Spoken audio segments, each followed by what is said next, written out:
Hi there, this is Sandra with the Mortgage Center. Another awesome update for you from our office. We just love helping people and keeping you up to date with what's happening with real estate and mortgage trends. And remember, um, if you are thinking about doing anything related to real estate or mortgages, please call us first. We have never had a silly question.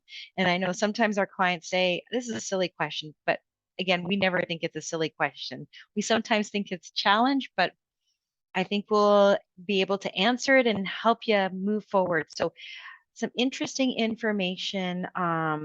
There are actually signs that core inflation is breaking, and that's good news. So, that doesn't necessarily mean that the Bank of Canada's tightening uh, of of inflation and interest rates is going to stop.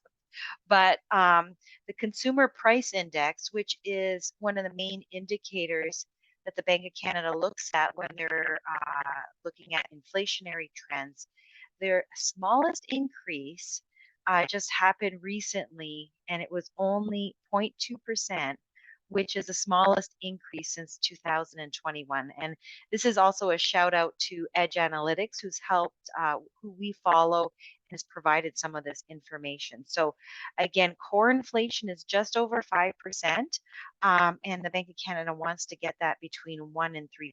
So it's still going to be a while, but we are going to expect to see continued interest rate increases. And the recent increase of 0.75% with the Bank of Canada's overnight lending rate at the beginning of September has really dampened the housing market, and we're starting to see a lot less listings on the market. And what we're actually seeing too is a lot of our clients who thought about wanting to sell and move and upgrade are actually contacting us and saying, hey, you know what, we're going to stay put. We've decided that we'd like to do some renovations in our house. And this is an excellent way that if you're thinking about doing a larger renovation, and when I say larger, probably somewhere in the area of like 40 or 50,000, you have good equity in your house that you can access. And I love this idea of using that equity to reinvest it back into real estate or back into your primary residence or back into another property. So that might pose an interesting opportunity for those people who are thinking about selling and now are saying, hey, listen, we're going to stay put, but we're going to do some renovations on our house. So I also wanted to let you know that many of our first-time buyers who've been pre-approved, like we've helped hundreds of people be pre-approved in the last couple of years.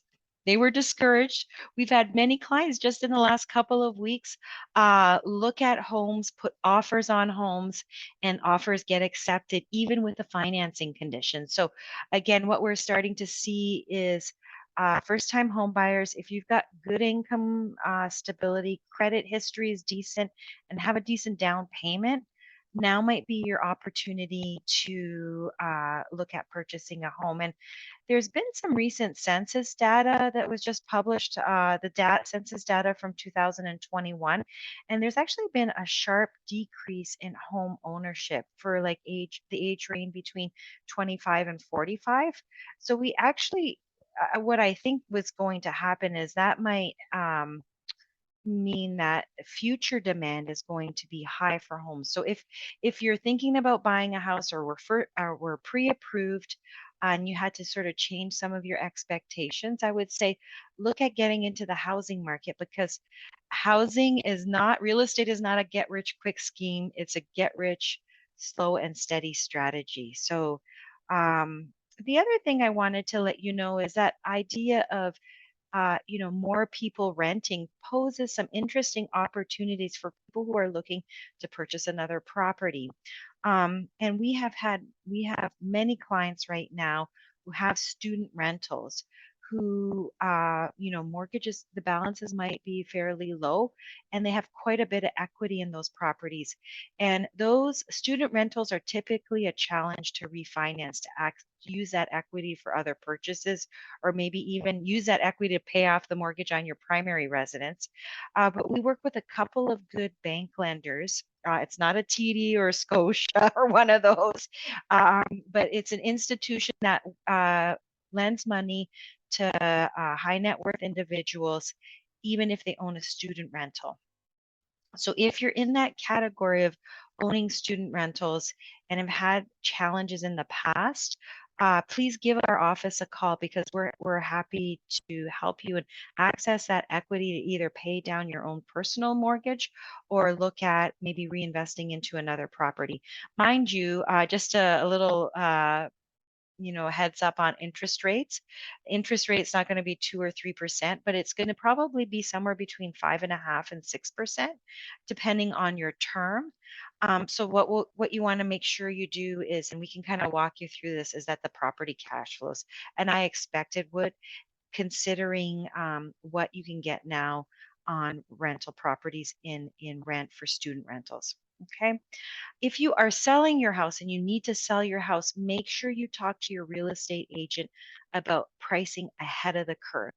If you don't know of a good realtor, we're happy to connect you with one. We work with a few top realtors in the area, and just reach out to me. You can schedule an appointment, send me an email. All my contact information is below. Thank you so much. Have a great day. I was going to say, hang tight, stay positive. And one of the things that we're doing in our office is connecting with people that we haven't in a long time. Okay. Have a great day. Bye.